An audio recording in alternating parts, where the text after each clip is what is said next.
Andrade. Christopher O'Connor. All right. So what's going on over there in Gwangju, South Korea tonight? Well, overall everything's okay, but I tell you, man, I'm pissed off. Why is that? Man, all these bands that are not in the Rock and Roll Hall of Fame that should be, and that's our episode today. I'm just pissed. I'm livid. I'm willing to give. I want to give the Rock and Roll Hall of Fame committee a piece of my mind and a piece of their asses in return as well. Yeah, I mean that's always like a barroom topic, like in any walk of life. Who's not in the Hall of Fame and who is? And I mean, if you think about it, any Hall of Fame is bullshit to begin with. But in the Rock and Roll Hall of Fame case, it's particularly egregious, and we'll be talking about that today. A couple of things worth mentioning. We'll get to this later on in the episode, but R.I.P. Charlie Watts of the Rolling Stones. We would be remiss to not mention that. He's one of the great rock drummers who ever lived. Definitely one of the subtler, but if it wasn't for him, those Stones songs would not swing as well as they did. So R.I.P. Charlie. Yeah, I mean that's the thing. He's never mentioned in the same breath as guys like Keith Moon and John Bonham and Neil Peart. And Neil Peart, because he wasn't bombastic. He came from a jazz background, which is all about subtlety and restraint. And well, in Charlie Watts' case, he took that in a pop sensibility, and the pop sensibility is all about playing to the song. Yeah, and, which he did brilliantly. And not only that, those other guys, they always were in front. Yeah. Moon, Bonham. Charlie Watts was always like half a beat behind Keith Richards. Oh yeah, Richards' riff was always in front, and then Watts came later. Oh yeah, which was great and kind of trailed it, but he had that snare that just like propelled it all. Yeah, and like Mick Fleetwood kind of took that concept and took it like even further and like put his fill in the last possible millisecond.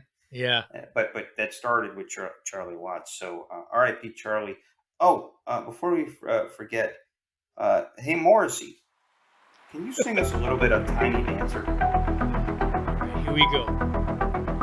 Blue Jean baby, LA lady, seamstress for the band, pretty eye, pirate smile, you marry a music man.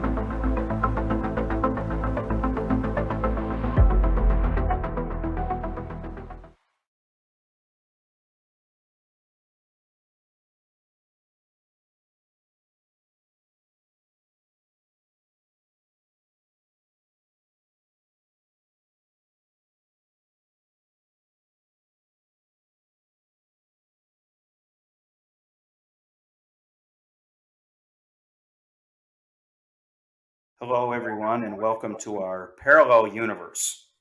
Here, the sky is always blue, but it's like periwinkle blue, and the grass is like purple, and the air is lighter, and the world is all peaceful, and there's no war. And basically, John Lennon wrote Imagine in the parallel universe. So here we are, and we get to make the tastes. We get to program the radios. We get to determine who's in the stadiums, and we get to tell you who we think ought to be huge, but ain't in our world, unfortunately. So, on that note, Arturo, who are you vibing on in the parallel universe? Vibing on probably the biggest parallel universe star in this podcast.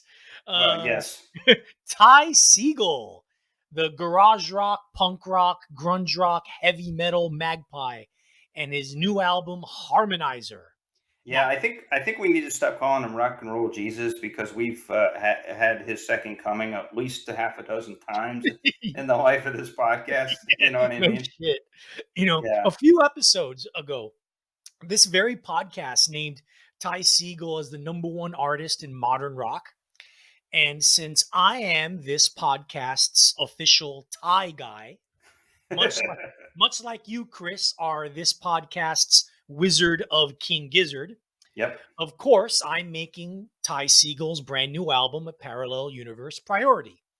Now, this is his first solo album of new material in 2 years, which is like an eternity for him. Yeah, no shit.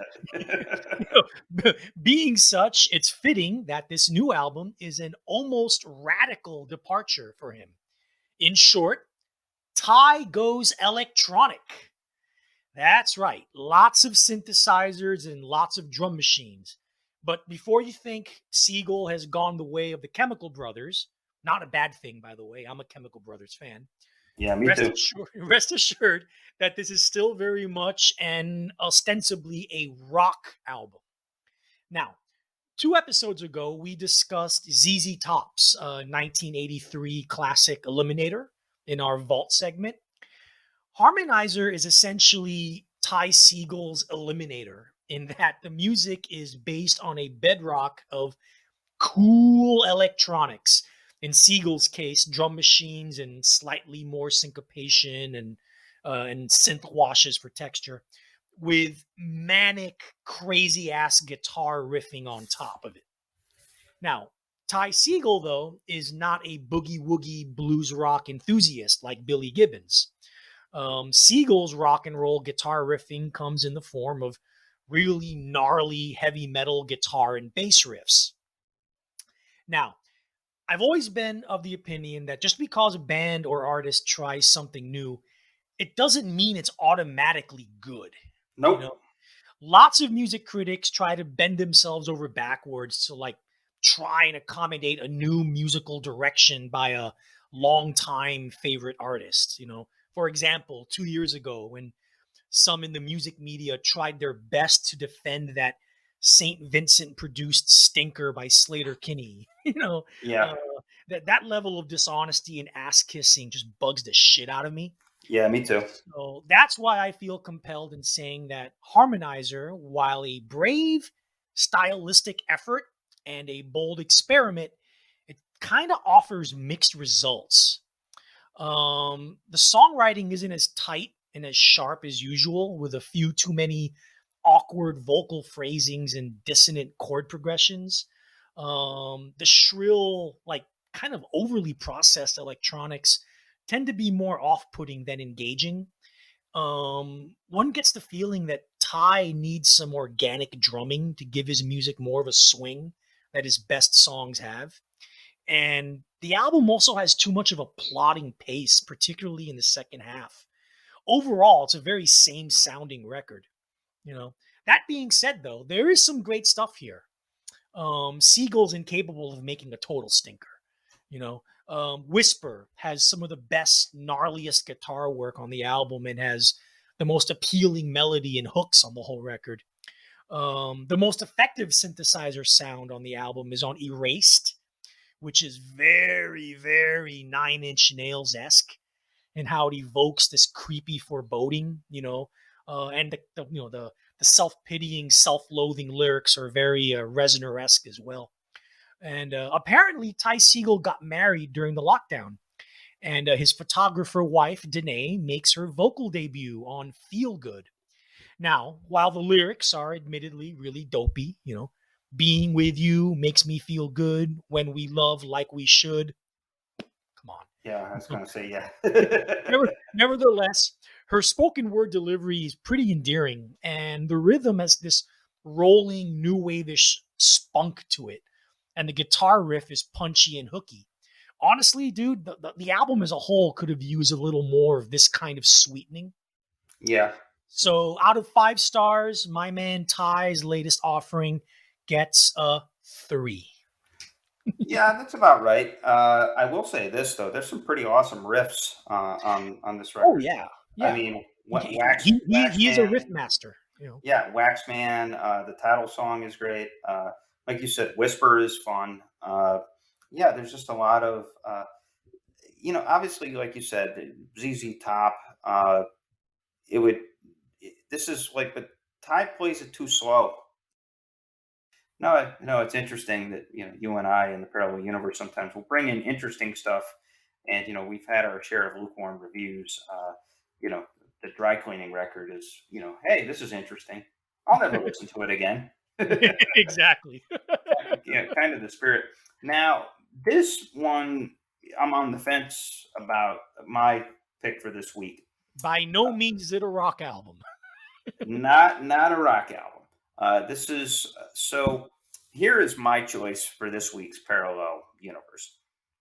The Mercury Prize, which, as most of our most ardent listeners will know, this is kind of the British hipster seal of approval that every year a collective of rock and roll journalists and artists and producers and maestros, they award the Mercury Prize award to what they feel is the best album to come out of the UK for that year. And generally, they have a list of nominees. And the list of nominees has been out for a couple of weeks now.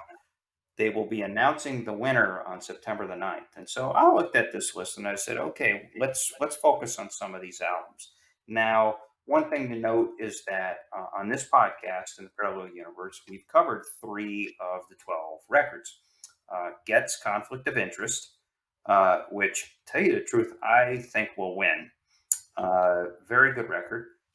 Salt's Untitled Rise. Salt is their kind of if Max and Kay and Curtis Mayfield had a kid, or Tricky and Curtis Mayfield had a kid. And then that's the one that should win. Yeah, and then there's it's a short record. It's almost like a long EP in some respects. There's also Wolf Alice is on this album too. I know, Artie, you hate it, but everybody else seems to love it. So who knows? That might win. But we've covered those 3 records, and it's worth mentioning that Mogwai lives. Mogwai never dies, kind of like rock and roll. They're on this list. But when I was looking at this list, there was one entry that really stuck out to me, like, what the hell is this doing on here? And this is an album and a collaboration by Floating Points, Pharaoh Sanders, and the London Symphony Orchestra. Those are 3 tastes that don't generally go together. They have recorded an album, and they released it last year, called Promises. And so I took it upon myself to explore this record and was really intrigued by the experience of diving into this record. Now, for background, Floating Points is a British producer and DJ and composer, real name Sam Shepard. No, not the guy that was married to Jessica Lange. This is another Sam Shepard. He's been kicking around in the British disco and dance scenes for a while. He's got 2 albums that he came out with before this that were intriguing enough to make a fan out of all people, Pharaoh Sanders. Yes, that Pharaoh Sanders, the famous and brilliant tenor saxophone player whose work in the 60s and 70s, I mean, that was kind of like the golden era for tenor sax players. No shit. I mean, think about them, like Kirk and Coltrane, although he was a little earlier than that. But there were a whole bunch of these sax geniuses that came along in the 60s and 70s. But Pharaoh's work was interesting. His recorded output dates back to 1965. He hadn't put his name on a release or done anything like sort of new studio work since 2003. However, he was intrigued enough by what he saw as this compositional streak and multi-instrumentalism of Floating Points of Sam Shepard to become friends with him. And this turned into this collaboration called Promises.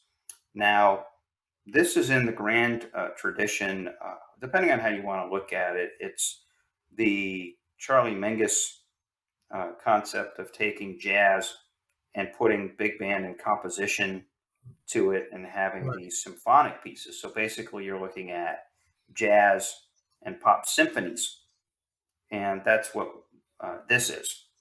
And so most of this was recorded in the summer of 2019 before COVID, and this was Floating Points and Pharaoh Sanders doing their parts. And then the London Symphony Orchestra string section of all things got involved during COVID, and they added these lush, weird, kind of cool string arrangements that show up most especially in movement 6 of this piece. So anyway, just to give it a basic overview, this is a 9 movement piece in 47 minutes. Uh, it's so creative. They name the name parts: the movement one, movement two, movement three. Uh, I mean, fortunately for us, there's no bowel movement. You know, in other words, there's no real shit on this. It actually works. Well, It's the an album, the album gives me bowel movements.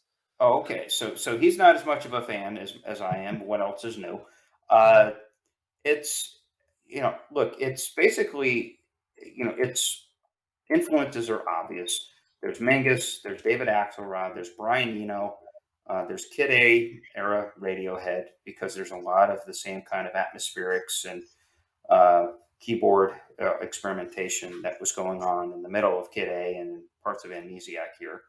And then obviously lots of Sanders's peers in 60s and 70s. And so, you've got some Miles influence there as well. And so this whole thing is built on a very simple, repetitive motif. You could argue that if it wasn't for all of the strong playing and arrangements and improvisation of the surrounding players, it would be boring as shit. It's a 7 or 8 note sprinkle of harpsichord and piano with a little bit of synth mixed in, and the whole piece builds on this.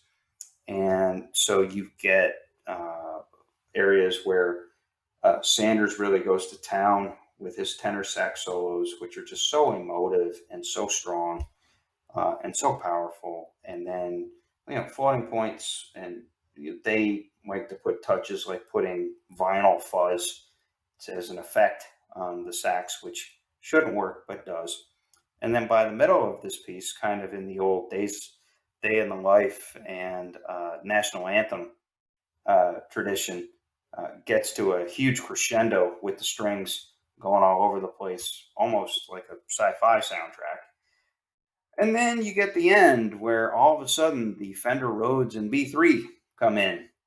And so you get this mix of instruments, but it ends up working. It builds. It's a very strong headphone exercise. Uh, and I will revisit it, I think, several times because there's some subtle stuff going on there. It's your classic symphonic piece where it ranges from the barely audible to the barely bearable. When you get the like even Mingus's best work, had that where you would get where things would just sort of go dissonant, or things would sort of it would go from being the most controlled thing in the world to completely unhinged and uncontrolled. Yeah, but this album isn't like that. Mingus was more varied. He would hit you with surprises. Like for me, this album is just one long, continuous fucking bore. It's just yawn. Ugh. That's how I felt listening to like 50 minutes into this record, man. It's just so continuously slow and lifeless. There's no variety in it. There's nothing in it to stand out and make you want to continue listening. And apparently you were very languid. Apparently you were so bored. It's a 47-minute record, dude. It felt like 70 minutes. Well, there you go. And on that note, let us get into what we have already advertised, and this is the Shameless Hall of Fame. Now, Arturo, help us explain where we're going and our thoughts on the criteria for the bands that we're about to discuss. Oh, gladly.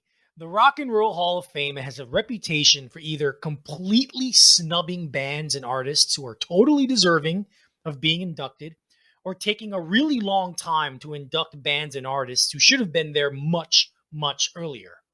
Now, the voting committee for the Hall of Fame, I mean, members of different music media outlets and whatnot, some of them are artists themselves, have gone some ways to rectifying that with several of the inductees in recent years, like The Cure and Depeche Mode and Nine Inch Nails and Radiohead and all that, and Biggie and Tupac and and all that. Anyway, however, there are a shitload of bands and artists who are more in some cases much more, than worthy of being first ballot inductees. After all, the Foo Fighters got in on their first year of eligibility. Give me a fucking break. All right. I mean, a breakdown of what should be the qualifications for induction, according to the Curmudgeons, because we know more than anyone else. All right.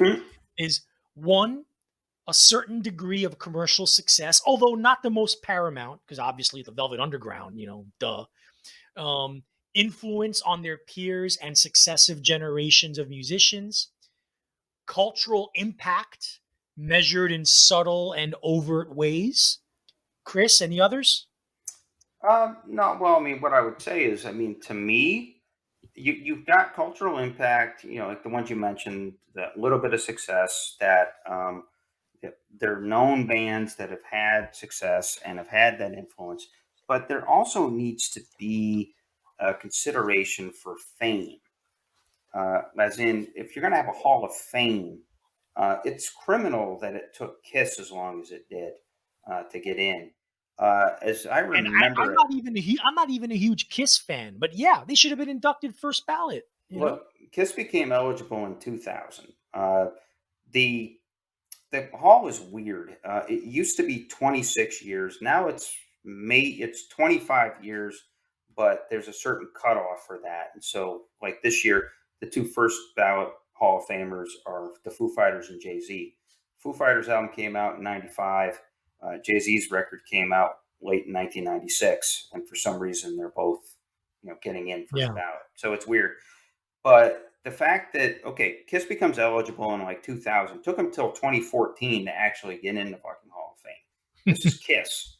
I mean, come on. You think 70s rock, that, obviously there's like, your obvious ones, Bowie and Young and the Rolling Stones and all that. But come on, Kiss, you changed everything, the stage show and all the pyro and the makeup and all that shit. Yeah. And it took them that long to get in. And so a lot of political bullshit, but they just sort of, again, there's the Hall of Fame, which means there's the it's conversely the Hall of Great and the Hall of Really Famous. I mean, a baseball equivalent, not that I don't want to spend too much time on this, but like Goose Gossage, the only reason that dude is in the Hall of Fame was because he was one of the most high-profile, famous, revered, and reviled players of his era. He look, his real claim to fame is he invented the idea of the 4-inning save. So he kind of was one of the initial closers. But that guy doesn't belong in the Hall of Fame. Why is he in there? Famous. I mean, that's basically it. So I think there should be more consideration for that. And so that's why I would argue Iron Maiden should get in there. Even though, for the most part, with the exception of Rime of the Ancient Mariner, they suck. But come on, man. That band was huge. And, come on, Eddie, just for inventing Eddie alone, they belong in the Hall of Fame. So here we are, dedicating this episode to the Rock and Roll Hall of Fame and all the ways we think they're getting it wrong in recognizing great rock and roll bands. But the Hall of Fame is a Big Ten exercise, of course, and we just don't have enough space today to talk about a genre that's also been shamelessly defamed by these old white dudes, hip-hop. So soon, we'll be dedicating another episode to the hip-hop acts the Curmudgeons believe should already be in that goddamn Hall of Fame. Here's one for you, Eric B. and Rakim. Here's another, A Tribe Called Quest. Calling all hip-hop heads, who else do you believe has egregiously been ignored by the Cleveland Guardians of Rock? Let us know at curmudgeonrock@gmail.com. All right.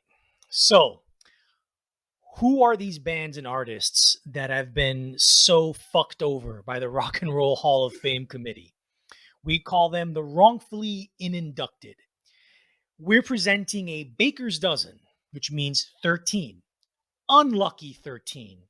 And we're going to present them in order of seniority. Like who came out with their first release, single, EP, or album first. So we're starting off with the really old timers from 1 all the way to 13 to the youngest, quote unquote, most recent, quote unquote, band on this list. And Chris is going to take number 1 We're talking about Kraftwerk to begin with. They got one of these excellence in arts or whatever the hell the name of this award was. I think it's early influence. Yes, they got this early influencers award. Every year they let in 3 or 4 artists that they've left on the shelf too long, and so they're throwing them some sort of bone. Now, technically, that means they'll be in the Hall of Fame, but not really. It's not really a full induction. They don't get the presenter. They don't get the. They don't get to perform. They don't get the plaque or anything like that, which is total utter bullshit. It's insulting. It really is insulting to Kraftwerk, especially. It really is. So there's a derisive term that I think most of you have heard called krautrock. I don't necessarily like it, but Kraftwerk is the probably the most seminal of these bands that developed this sound in the 1970s. Very electronic, very staccato, with these really kind of hypnotic rhythms. They're danceable, but they're also those of us who love to get lost and hyper focus on rhythms and concepts. They were brilliant. Yeah. And and subtly great songwriters. It wasn't just a gimmick. Even with the Vocators, strong lyricists, strong melody, and just again, it's just that robotic effect with the Vocators. Now, just for that, they should get in. Trans Europe Express legitimately could be considered one of the top 20 records of the 1970s. Yeah. Absolute genius work. And I was telling Arturo offline before we were starting recording, I can't think of another song other than Trans Europe Express that influenced so many different artists directly based on the same song. Think about this. American folk rocker Neil Young catches this bug, gets his album Trans out of it. Trans Europe Express also serves as the precursor to Africa Bambaata's Planet Rock, to the point where I don't think Planet Rock samples Trans Europe Express. It sure as hell interpolates it, though. Yeah. I mean, it da, da, da, da, da, da. Yeah, it's a sample. Yeah, all of that stuff is in there. And then the Pet Shop Boys. Yeah. I mean, a lot of the sort of the lyrical phrasing and the detachment in the lyrics, and then their reliance on those sort of heavy and sophisticated electronics comes from this. So from one song, you get the fucking Pet Shop Boys, the Boogie Down Bronx awesomeness of Bambaataa, and then Neil Young doing his strangest but perhaps most poignant record, which is basically a love letter to his severely disabled son. So anyway, so just for that alone, Kraftwerk belongs in the Hall of Fame because Trans Europe Express is one of those like hallmark songs where it literally affected in some way or another everything that came after it. So yeah, and don't forget the influence that Kraftwerk in general had on David Bowie. Oh, absolutely. And that whole the whole Berlin trilogy era that he had with Brian, and influencing Brian Eno as well. Oh yeah. I mean, just the breadth of Kraftwerk's influence is just undeniable. They are one of the most influential music figures in 20th century. Period. Oh yeah, I mean it was staggering. There's like a before Trans Europe Express or sort of breakout Kraftwerk, and then after. It's like BC and AD for that kind of music. Mm-hmm. Totally, yeah. I mean, if I were Ralph Hooter, who's like the only original member, and he was always like the mastermind of Kraftwerk. If I were him, I would boycott. I wouldn't even show up to accept that award. Yeah, that's an insult. And this segues into not necessarily a Kraftwerk. I mean, you can't say that they were that monumental, but at the same time, if you go on an hour-long drive listening to classic rock, chances are you will hear this band. Yeah, and we're talking number 2, the band that should be in the Hall of Fame, Jethro Tull. Now, before all you pretentious hipsters out there freak out, I am not a huge Jethro Tull fan. And honestly, I'm not a fan of progressive rock in general. I don't like prog rock. But Jethro Tull, even while most of their albums were unlistenable, they had incredible rock radio singles. They were a great rock radio singles band, and I can how many Jethro Tull songs like have been like etched in stone in classic rock radio history? Oh, A let's whole see. bunch. Thick as a brick, locomotive breath, especially locomotive breath. Uh, iron. Teacher, What's the name of the most famous one? Iron Lung or Aqua Lung? Aqualung, Not Iron Cross-eyed Lung. Aqua Mary, Lung. Yeah, Iron Lung, yeah, Cross-eyed Mary, yeah. Yeah. uh, Hem 43. Cross-eyed Mary's a great fucking song. Great groove. Thick as a Brick, Bungle Yeah. in the Jungle, Skating Away on the Thin Ice of a New Day. Oh yeah. This band had genuine hits. Like they were like the Stone Temple Pilots of their day. Oh, absolutely. And well, I always say, I mean, Stone Temple Pilots are definitely the Jethro Tull of the 90s, Yeah. and Jethro Tull are the Stone Temple Pilots of the 70s. Because think about it. Uh, I know this is the case with Stone Temple Pilots because their greatest hits record, Thank You, was on heavy rotation for me for a couple of years because it's like take the 3 or 4 best songs off of all of their mediocre records, put them on one record, and you get a masterpiece. And you can Yeah. do the same thing with Jethro Tull. Ian Anderson once in a while got really inspired. Uh, the world's greatest rock and roll flute soloist. Think about one of the freakiest guys ever. Like this little guy with like a balding afro who sits cross-legged on a stool playing this little flute. Yeah, it's like But yeah, Lord of the Rings meets classic rock or meets Liverpool psychedelic blues. I know. And they were good and like they had great singles. They had great songs. And for so many songs like, to have be immortalized on rock radio, come on, you got to put these guys in the Hall of Fame. Even though Yeah, I'm not a huge fan, I cannot sit through a whole Jethro Tull album, but I can sit through a greatest hits collection. and just remember, they were the winners of the first ever Grammy for Best Heavy Metal Band. Yeah, they beat out Metallica. Yeah. So hey, that is one thing worth mentioning. So Ian Anderson, we wish you well, and Jan Winter, if you're listening, get Jethro Tull the fuck in there, please. Yes, please. We all need to hear an 80-year-old man play the flute solo one more time. yeah. I was gonna say, let's see if he can still hit the notes on a locomotive breath. Yeah. All right. Now, number 3 out of this crazy 13, we're going back to Germany, and the band we're talking about. Chris, you mentioned the word krautrock. Now, that's kind of I hate that word, but Yeah, me too. this band that number 3, who should be in the Rock and Roll Hall of Fame, is the band that pretty much epitomizes krautrock, and that is Can. The band Can from Cologne, Germany. Now, Can over in the US were nothing more than a cult thing. But over in Europe, continental Europe, they were huge. Yes, And they in were. the UK, they were huge. And if you're talking about influence on their peers and successive generations of musicians, Can has that to the nth. They are, after the Velvet Underground, they were the premier art rock band of their time. If the Velvet Underground were that in the 60s, it was Can in the 1970s.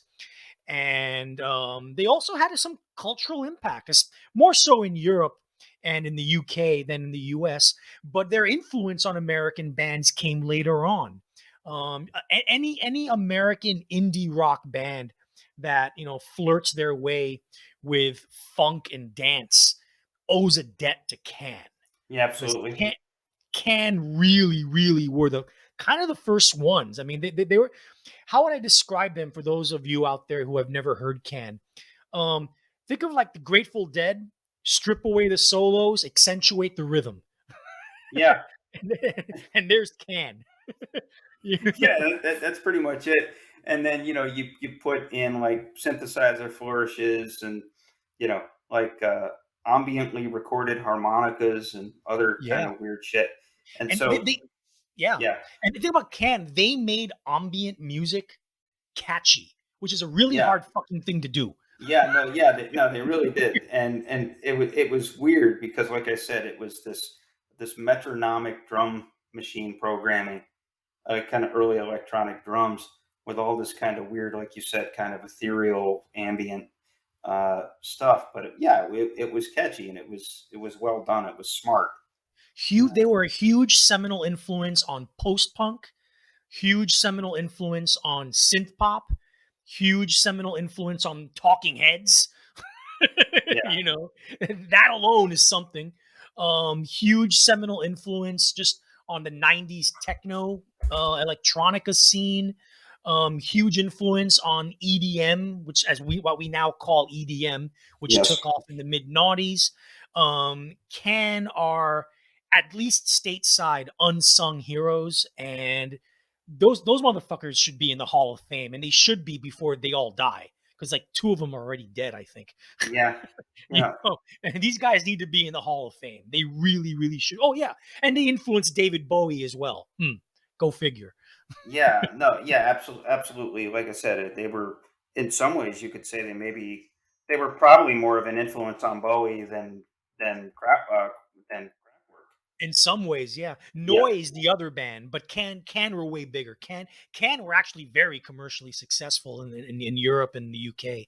Yeah, Uh, and but this you know, this this kind of brings up a theme that you comes up in this list, and we may end up doing a part two and a part three of this whole concept of right? fuck you Hall of Fame, let these bands in. Yeah, Uh, a lot of these bands that were huge in Europe and kind of influenced scenes, parochial scenes, whether it was in Germany or England or anywhere else, even Sweden, they don't necessarily get the respect from the American rock and roll intelligentsia, the corporate intelligentsia, the Jan Wenners and right. folks like that, which is hard to understand. And I think there's almost a prejudice or a snottiness about it that, we'd rather kiss Eric Clapton's ass and Robbie Robertson's ass and Lou Reed's ass, and not Yeah, and they get a little myopic. I think, especially if you think about it, like they let in all those British bands from the '60s and '70s, the big ones, or the early '70s. But think about it, after 1980, uh, how many of these British bands that had this kind of cultural, not but musical influence or were seminal, how many of those are actually in the Hall of Fame? Not that it many. it took Depeche Mode and The Cure like 100 years to get in. Yeah, and like the Zombies, who were like brilliant back in the '60s, they were peers of the Hollies and the Cure, and well, not the The Cure. Cure. They were peers of the Hollies and the Kinks, Yeah, and bands like that. And it took them until like I think it was like 2 years ago or something to get into the Hall of Fame. So yeah, again, so that speaks to the prejudice of the Hall of Fame. And so yeah, again, Jan Winter, fuck you. yeah. And speaking of endless rhythm, that leads us to number 4, who should definitely be in the Hall of Fame. Chris. Yeah, Fela Kuti. This he is an absolute genius because he took the James Brown emphasis on the one and the funk and those uh, funk and soul principles and applied them to parochial African rhythms uh, and came up with some brilliant stuff. These workouts. They're as much Yeah. workouts as they're compositional. There's jazz influence. There's rock influence. Uh, some of the best horn arrangements I've ever heard in my life. Uh, Fela, this is another one of those derisive terms that I wish would go away, kind of like krautrock. Afrobeat that does not really capture what's going on there. In Yeah, the technical sense, even the Malians, I guess, count as Afrobeat, right. but it's just such a limiting tag. Yeah. It's not. Very, very, very reductive. Yeah, it really is, because within those African scenes, and it's not, Africa's a big fucking place, it's not It's a just, continent. yeah. So there should be like Mali beat and Kenya beat and Senegal beat and Yeah. Nigeria beat. Yeah. It's yeah, and that's there. And then like I said, but Fela, of all those guys, he's the one that kind of mainstreamed that brand of African rock. One of my favorite late night need a relax, but also need a smile in my brain albums is his album "Expensive Shit," Yeah. which it's two songs, uh, All they're his albums were 2 songs. basically, Well, one but is 15 minutes, the other one is 18 minutes. yeah, but it's a brilliant, like, 20 minutes. It's you know, there's the two songs. I mean, actually, it kind of shocked me that "Expensive Shit" showed up as the soundtrack to a beer commercial or something in the last 5 years. I'm sitting there watching TV, and then all of a sudden, I'm like, wait a second. It's like it's selling like Pabst Blue Ribbon or some shit. Well, It was, at least Fela's estate is making some money. yeah, there you go. But I'm always been a fan of the B side, if you want to call it, to that record. I mean, there's just some really great. Um, uh, Again, it's a perfect meld of jazz and funk with this sort of African. I guess you could almost call it marching music too. Yeah. It's and Fela, just he was an innovator. He was a visionary. He was a hell of a hornsman. I mean, he was a sax player himself and a guitarist and multi instrumentalist. But man, those horn arrangements. Oh, yeah. Only one who's ever done it better, probably in pop, rock, whatever you want to call it, is James Brown. I Yeah. mean, James Brown had a real gift for horn arrangements, and so did Fela. He belongs in the Hall of Fame. I have a feeling he may end up with one of those bullshit early influence awards eventually, Yeah, I know. but he should be a full member for sure. Absolutely. I mean, listen, man, if Miles Davis and John Coltrane are in the Rock and Roll Hall of Fame, Fela fucking Kuti should be in the goddamn Rock and Roll Hall of Fame. And No shit. I would argue Fela Kuti was more influential on rock music than either Miles or Coltrane. Yeah, I mean, I mean, Colt. see Talking Heads, see the Yeah, Mars Volta. yeah, no, absolutely. I mean, yeah, you could say that. Oh no, Coltrane was pretty influential because a lot of those early guitar gods in America, Dwayne Allman, Yeah, and of those course. guys. I mean, Miles and John. I mean, Allman went on record as kind of saying that they were just trying to do what they were doing in terms of their interpretive takes on their songs. And don't And forget Roger McGuinn with the Birds yeah, yeah, as he does. well. The same thing. Yeah, with all his Rickenbacker stuff. 8 miles high is basically them trying to do Coltrane. Yeah, absolutely. And then even that extends into like OK Computer Yeah. too. So again, they do have some influence. But yeah, you're right. Fela, in terms of rock and in terms of the kind of uh, he's kind of a influence on prog rock.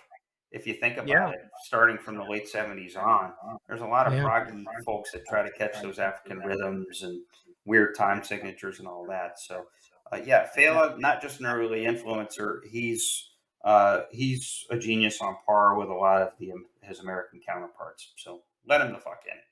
Yes. Now, number 5 we should be in. Another one should be let the fuck in.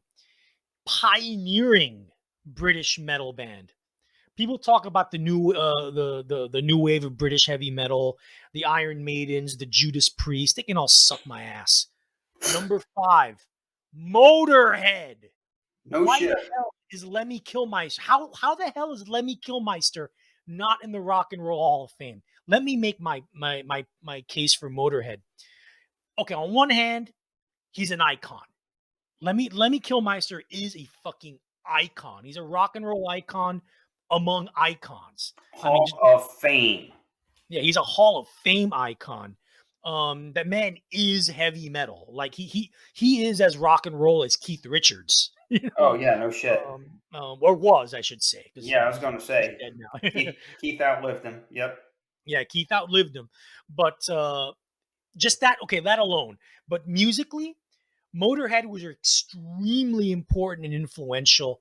I wouldn't say they invented thrash, but they were one of the first ones that kind of gave birth to it. They really did. There'd be no Metallica without Motorhead. Probably not. Yeah, because And I mean, essentially, Kill 'Em All was a take on Motorhead, basically. Judas Priest didn't start doing their shtick until Motorhead was doing their shtick. Oh, I know. Before Motorhead, Judas Priest were Led Zeppelin wannabes. Okay. Oh yeah. Basically, Judas Priest is, as we know him, is Deep Purple plus Motorhead. Yeah, and Motorhead also. The amazing thing about them is that they're a heavy metal band. They were a heavy metal band, but you could really classify them as punk as well.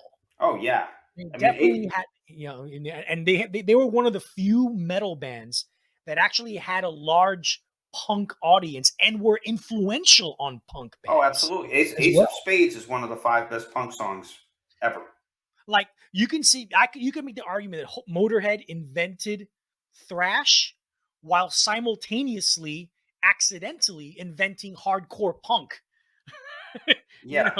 Hello Minor Threat, hello Black Flag. Yeah, no shit. Yeah, like I said, yeah, Lemmy Kilmister for that kind of like hard chugging fuck you metal / punk kind of straightforward chugga chugga chugga kind of rock. They're basically the Godfathers, for sure. And again, like we talk about like iconic imagery and all of this. I mean, think about like Lemmy Kilmister with big ass huge bass guitar, like singing up into his mic. He wasn't little. He was a pretty tall guy, actually. Okay, well then I always thought he was little because he always looked little because he had his bass was huge, and he always had that mic where he's singing up into it. He was like a 6 feet 6'1" guy, but he did have a huge bass. That was I never thought he was Ronnie James Dio, but like given the enormous guitar and then like singing up into the mic, he I think he obviously, I mean, he had a sense of humor, I guess, but yeah, no, he's definitely just who cares about the other guys? You can't really let Lemmy in because it's not like Lemmy ever had like a solo career of any note. I know. So, Lemmy is and was Motorhead. Yeah, and Motorhead should be in the goddamn Rock and Roll Hall of Fame. Yeah. Now, the first band here is number 6 band that should be in the Rock and Roll Hall of Fame. And I would argue this band, the next 2 bands actually, are probably the 2 most important post-punk bands ever. This one, not as important as the next one, but this band is probably the second most. And we're talking about Susie and the Banshees. Mm-hmm. Okay. What are the credentials for Rock and Roll Hall of Fame? Certain degree of commercial success. Susie and the Banshees had a lot of that in the UK and Europe. Susie Sue is was and is kind of a pop culture star. She's an icon. She's also a fashion icon. She's a goth icon, even though Susie and the Banshees music was never really goth, but she was a goth and is a goth icon. Iconic. Just as iconic as Lemmy is for metal, that's Susie for post-punk. And just remember that in the late 80s, they also had their crossover sellout hit that went top 10. Exactly. So they did that, but even before then, like you said, that post-punk sound. And again, she was kind of like the Debbie Harry of post-punk pre-goth. She was Dark Debbie is what she was. Britannia, yep, Dark Debbie. Total icon. Again, great band. And it just, some bands have a gimmick and then they live up to the gimmick. Mm-hmm. For sure, Talking Heads, again, is one of the great examples of that. But yeah, no, Susie and the Banshees, for them to be left on the sidelines is that's criminal. Again, and like I said, the iconography with Susie, that's your cultural impact right there. Yeah, absolutely. And they sold some records. They sold records. And influential too. They influenced The Cure. The Cure stole their sound from Susie and the Banshees. But here's the thing, and you can contrast them, and I can start mentioning our next artist. You can contrast them a little bit with Joy Division too. So they're kind of the 2 creators of post-punk and or goth. And here we are 40 years later, uh, and Ian Curtis and Joy Division still have their fanboys in both Britain and America. My mom's boyfriend, his 20, I guess he's now 28-year-old grandson, Wow. has been a Wow. worshiper of the Cure and Joy Division for years. I mean, those are his That's heroes. very young to be a Joy Division fan. Yeah, he's, like I said, he's your classic kind of, very what would you call him? Very deadpan, depressed, uh, rock and roll punk attitude, white kid, and sort of aspire. He has a band purely inspired by those two bands, but so I would say that Ian Curtis kind of lives on, whereas Yeah, Susie's a totally. little bit more forgotten, which is too bad. Yeah. Not amongst us, of course, and not amongst. And look, the intelligentsia know better. They know Susie's influence. I don't Yeah. know why they're in the Hall of Fame. I don't get that for Yeah. sure. And Sad. and Joy Division number 7. I mean, yeah, they're by the way, they are our number 7 band. Yes, yeah. We jumped the gun a little bit. Joy Division. I have not spent as much time as I should on Joy Division. I'm much more knowledgeable about our number 8 band, which springs from Joy Division. Mm. But I will say this: uh, Ian Curtis. I always joke that if he had waited 4 more years to kill himself, he would be more revered. He was 23. Yeah. Should have made it to 27, Yeah. and there'd be coffee mugs and T-shirts aplenty, and retrospectives aplenty with him. But brilliant songwriter, brilliant frontman, brilliant Performer. personality, or so had that Yeah. iconoclasm to him. Love Will Tear Us Apart, another one of those songs like Trans Europe Express that changed everything. Yeah. And it's really a rhetorical question. I mean, how much of the rock music that followed modeled itself after that? Yeah. You can say, and it's one of those songs that let's just put it this way: there's so many bands that kind of adopted that sound and that aesthetic afterwards that Yep. sometimes it took me a long time to figure out that that was Joy Division and not The Cure and not Yeah. New Order and not Yeah. Bauhaus Yeah. and or any of those bands from the early '80s of. Uh, and it's interesting. Joy Division, they basically invented goth. Yes. They basically defined post punk, but they literally die out before we get to what we call new wave. And Yeah. so they're kind of the precursor, or they're kind of pre new wave. They're post punk and they're pre new wave. Yeah. And within that sliver, they are the probably best of those bands. Yeah. They really They're only did 2 records, and one of which, which has Isolation and several other things, is just closer. That always makes, I believe it's every like top 100 records ever made list. Uh, Yeah. Closer is in it, Yeah. as it should be. Uh, Unknown Pleasures is just as good. Both those albums are perfect in Oh my yeah, opinion. but Closer's the one that is stood the test of time and still ends up high on those lists. And like every single one of them, British, American, internet, print, household names, and bullshit Yeah. like Pitchfork. Yeah. It is a Chris O'Connor Curmudgeon Rock Report tradition to pick on Pitchfork. Man, Shit fork. shitfork. There you go. Uh, but be that as it may, Joy Division absolutely belongs in the Hall of Fame. Ian Curtis has stood the test of time as an icon. Love Will Tear Us Apart, just alone for that. I mean, they weren't a one-hit wonder, but that is a shining monument to wonderful rock and roll songwriting and Yeah, totally. perfect rock and roll songwriting. And they've had so many big name bands cover them. I mean, Nine Inch Nails, their version of Dead Souls is, Yeah, really, really good. Not as good as Joy Division's, but it's yeah, still really, really good. Yeah, just Joy Division is just like you said. I can't add anything more to that. They pretty much they were not a goth band, but they invented goth. They yeah. invented the template Yeah, that I was everyone going to say followed. they invented goth music. Yeah, They were not big fans of the eyeshadow and the phony baloney sadness thing. Robert Smith, that was his cross to bear. but So he got in the Rock and Roll Hall of Fame. On this episode, we took aim at the Rock and Roll Hall of Fame and their insultingly glaring omissions.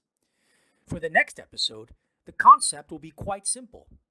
I love it, he hates it. We'll each choose albums that we love, but that we also know the other person doesn't like at all or thinks is just overrated. Sparks will fly as the Curmudgeons will duke it out and make their arguments for and against. Email us at curmudgeonrock@gmail.com or hit us on Twitter at curmudgeonpod. Without Joy Division, we wouldn't get our number 8 band, which belongs in the Hall of Fame, which is New Order, which makes sense because Bernard Sumner was in Joy Division with Ian Curtis. So was the bass player and the drummer. It's the whole band. Basically, Mr. Cook is also comes along with them. New Order basically takes the that post-punk template, and they add synthesizers and drum programming and real pop sheen to that, and they become one of the more successful and influential bands of British, the 1980s, British pop, electro pop, rock, whatever you want to call it, new wave. Basically, I think, what's the first band you think of when you think new wave? Like true new wave. True new wave. Let me see. A Soft Cell. Yeah, there's Soft Cell, and then there's Blondie. But right after that, I would say New Order. Yeah, I mean, the Pet Shop Boys owe their career to New Order. Oh, absolutely. I mean, a lot of bands owe their careers to New Order, like Jesus Jones. Little different, but they kind of owe their, they're very much derivative of New Order. And look, New Order just they're another one. They actually, it's interesting because I always thought they did good records, just full albums, but obviously brilliant singles. Blue Monday, incredible. Yeah. Bizarre Love Triangle, brilliant. Very, very much covered all the time. And then they actually did a very, very, very good record in 2005, which was shocking because they hadn't done anything in 100 years. And then they come back, and lo and behold, New Order is still New Order. So Bernard Sumner, hell of a singer, hell of a songwriter, hell of a rock star, and really defined that period between 1984 and like 84, 85, 86. They were kind of rulers of the universe. But here again, I think is a British prejudice at work. Yeah. That, and because also, like, here's the thing, like, as far as that, British synth pop, I mean, I'm not a big fan of synth pop. I don't love it. I like some of it. But the two titanic figures of British synth pop were New Order and Depeche Mode. Absolutely. Okay? Now, Depeche Mode was that other ruler of the universe in synth pop in the mid 80s. Don't forget that. Right. They were the other ones. But Depeche Mode are in the Rock and Roll Hall of Fame, and New Order aren't. My only guess is that because Depeche Mode were so commercially huge, whereas New Order were like barely an arena band. Depeche Mode were a fucking stadium band. Yeah, absolutely. Depeche Mode got bigger, and again, and to be fair, I think Martin Gore ultimately was a better songwriter than Sumner. I think in the overall, and Gahan was a better singer too. Oh well, yeah, no shit. And like I said, Gahan, the curse of the handsome guy. That always helps. Yeah. But New Order definitely belongs in the Hall of Fame. They were absolutely seminal, and they actually were pretty big here too. Not quite as big as in England. In England, they were kind of like the oasis of their time. There's always that one band. Not quite that big. They weren't that big. They weren't doing Nebworth. Exactly. They weren't quite doing 200,000 person festivals, but no, they were pretty big. They were big. Their New Order were big, man. And they actually were kind of big in America too, but more like on the club scene, like the dance club scene. New Order were really popular. Yep. Yeah. Anyway, so while we're in Manchester, England, yes. Now who else came out of Manchester? Number 9 band that should undoubtedly be in the Rock and Roll Hall of Fame. I can understand why they aren't, because the lead singer is an asshole, but these guys should be, and that is the Smiths. Okay. Now, it's hard for younger music fans today to appreciate and understand how vital and important of a the Smiths were to British pop culture in the 1980s. Like you said, Chris, early to mid 80s, it was dominated by synth pop, anything electronic, makeup, big hair, day glow clothes, Duran Duran,